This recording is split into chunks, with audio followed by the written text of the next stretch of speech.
You are watching Tomoko Music Channel. Thank you for subscribing and sharing. This is Songwriters Room, and I'm your host, Tomoko. Today's guest is Willard Morgan. Willard Morgan is a New York-born performance artist, singer-songwriter, actor, and filmmaker. There's a reason why he's such a versatile and consummate professional. He has studied with the masters of the crafts. For example, pantomime from one of the best mimists, Jacques Lecoq from France, Japanese no theater from the master sensei Haruta from Kyoto, Japan, acting from coaches such as Austin Pendleton, the William technique from Lloyd Williamson, and Gordon Jacoby, PhD, who is a legendary instructor of speech, diction, and dialects. He's performed as a mime, dancer, busker, and wannabe rock star, riding horses in dressage, jumping fences, and climbing walls. He's been called a silver fox, the second most interesting man in the world, and the best bands ever to grace a Tommy John underwear commercial. On stage, creating visually striking personas is his forte. Frontman of Ideal Orchestra, a Kinetic international band with a highly theatrical bent, Morgan created the solo rock shows Saint Hollywood and the comedy parody act Jelvis, which is the Jewish Elvis, and his latest production, Vestiphobia, was developed at fringe fashion festivals internationally. Since he founded one-of-a-kind artistic performance and art studio, Ideal Glass, in the heart of the East Village in New York City, he and his team have created many multimedia live performances and videos in collaboration with national and international artists. Morgan is graciously giving away his vinyls to 20 lucky listeners. So please message me via tomokomusic.com and let me know which part of the show you liked. So can I get a whoop whoop?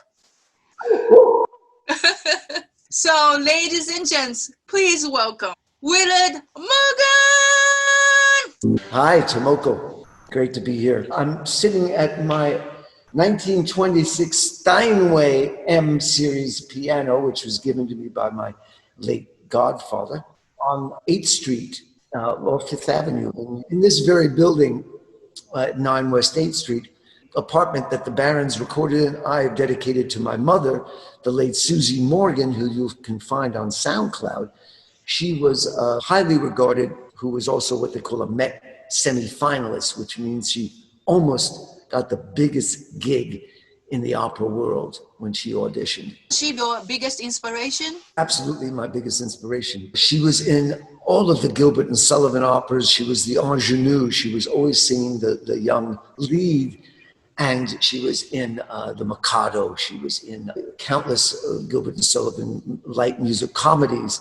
So when I came out of the womb, it was like into a drag ball, because everyone was wearing a kimono, or a man was dressed as a woman, or there was a party going on in her body. So I inherited a lot of her musical talents because she was always singing. And that's something I inherited from her, was always be practicing your craft. She was always playing the guitar, which she wasn't great at, but she could sell a song. She played passable piano, but her voice, if you listen to Susie Morgan on SoundCloud, you will hear phrasing that even if you know nothing about opera, it will blow your mind. And she practiced her repertoire every day. Absolutely, we will check it out. Can you tell us about your vinyls that you're giving away? We recorded this about 6 months ago at Transmitter Studios on Transmitter Way in Brooklyn. The name of my group, Ideal Orchestra. The name of the album is Girlfriend Henbin, which I just sang a few bars from. There's 3 songs on here. One is Go Bag, which is the most pertinent one, about what the hell are you going to take and put in your bag when the shit hits the fan and it all goes south, and you're looking for some way out, and you're up on the roof to hear that rescue helicopter sound, wishing you lived up. What's going to be in your go bag? So that's the first cut. And then King of Kicks, a song I wrote from the viewpoint of a pair of old sneakers hanging from a power line above. And he's looking down on his life, just society. and miles he traveled and how he's up there in the clouds looking down. And then the other one is Happy Cadaver. It is all about someone who suffers a fatal car accident on Mulholland Drive one Halloween night and met his end, but he's a happy cadaver. He met his love and enjoyed the time he was with her. So I am a fan of your Jelvis parody songs, although you are a great singer-songwriter with serious content as well, but many can write about love or whatever, but not too many can write those funny songs and different themes. So I'd like you to pick one of your parodies and break it down how you wrote it. So this is my way, but I call it oy vey, a Jewish complaint, which means I'm in pain. Oy vey, you know, it hurts. It's like oy vey. It's so bad. I did it.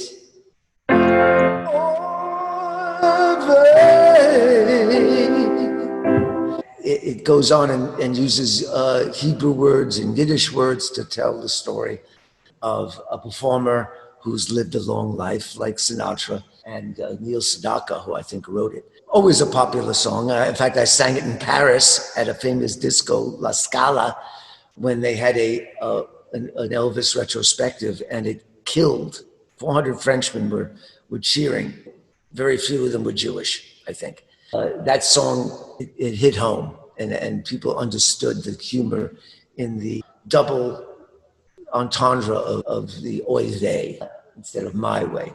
Another song I wrote was, instead of Little Sister, Don't You, I wrote Little Shiksa, Don't You. Now, a shiksa is a girl who isn't Jewish, you know, and a girl who isn't Jewish never shopped wholesale, and she thinks that Passover is a maneuver you do on a highway. So I play on words. I sing 3 or 4 verses of this Jewish guy going out with a Protestant girl, a Buddhist girl, a Catholic girl. The refrain is, little shiksa, don't you? Little shiksa, don't you? Little shiksa, don't you kiss me once or twice? Say it's very nice and then you run. Little shiksa, don't you do what those other shiksas done? Instead of blue suede shoes, I put in don't step on my blue suede yarmulke, which is the little skull cap that familiar with that Orthodox and conservative Jewish people wear.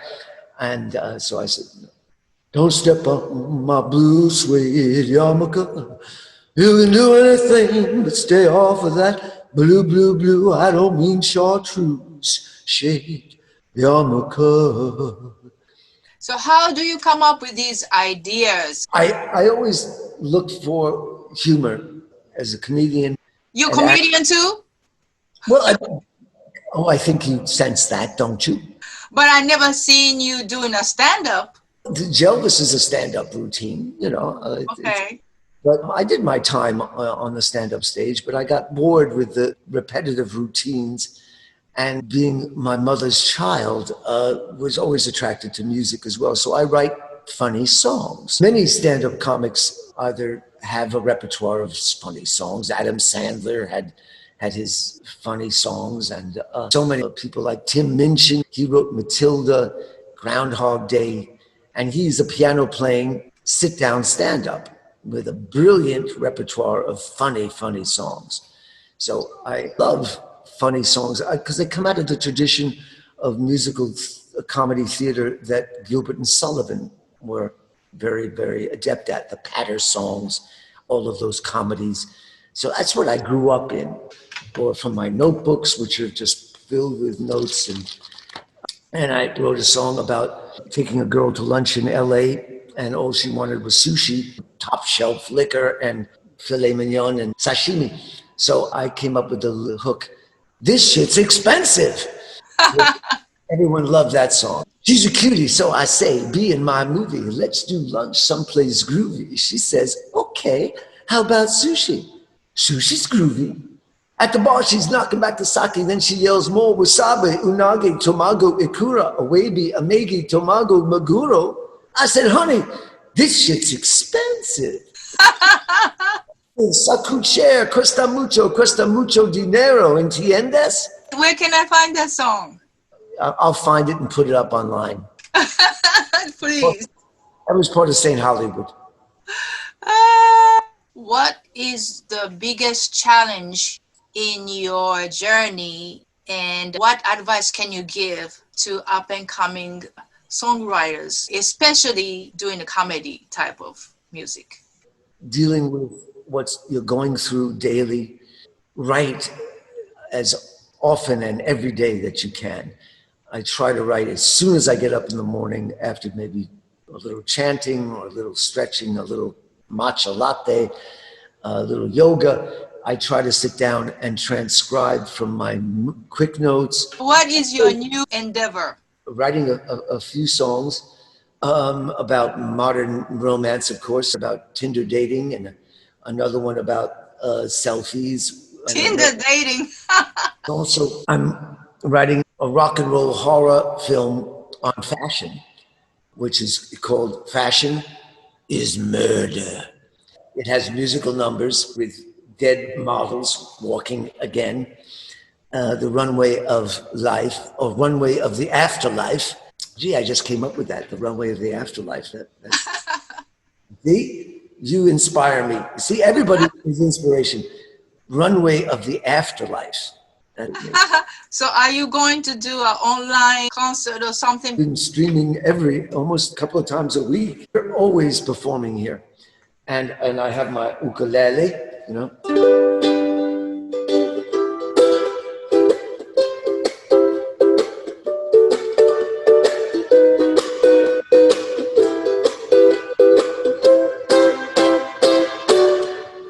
I've got some frozen assets in Cali, DNA on ice, genomes at a very nice price. I gladly liquidate, so much better than cold hard cash. If you've a mind to procreate, that song. Because I actually have some frozen sperm in Westwood in a cryobank, but I think it's long since been discarded because I didn't pay the rent on my test tube.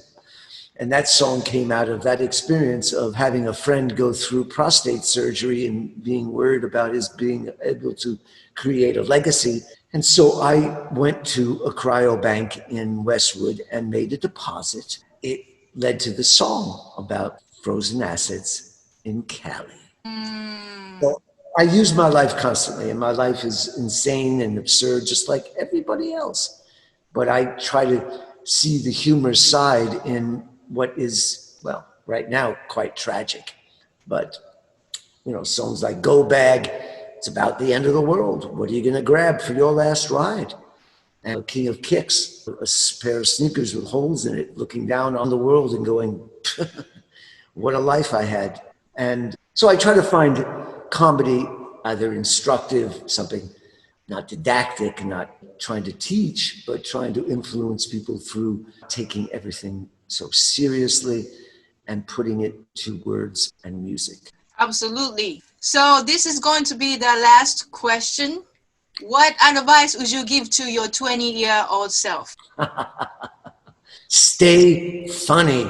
Do it seriously, but don't be serious. Enjoy the beauty of life and find irony and fun, because that's the one gift human beings have, is irony, to be able to see something from more than its obvious appearance. You used to take it seriously when you were younger? Yes, well, there's time when things are really tragic, or you should be a great serious actor, but I would say to my 20-year-old self, stay funny. Great. Morgan, thank you so much for sharing your music and stories and insights today. Tomoko, I so enjoy your singing. I love your voice. I love working with you. And today was such an inspiring treat. Everybody, please come. Yes. Get an album. Go to Vestophobia NYC. This is my insignia. WillardMorgan.com. Right here, the website. Look for me on Instagram the most. There's lots of content. Yes, great content on your Instagram. So please visit. Morgan, thank you so much on the Songwriters Room. And until we meet again, Sayonara! Sayonara. Don't forget to click subscribe and hit the bell to get notified about new videos of Songwriters Room or my new music or Japanese series. Thank you for watching. Arigato. Sayonara.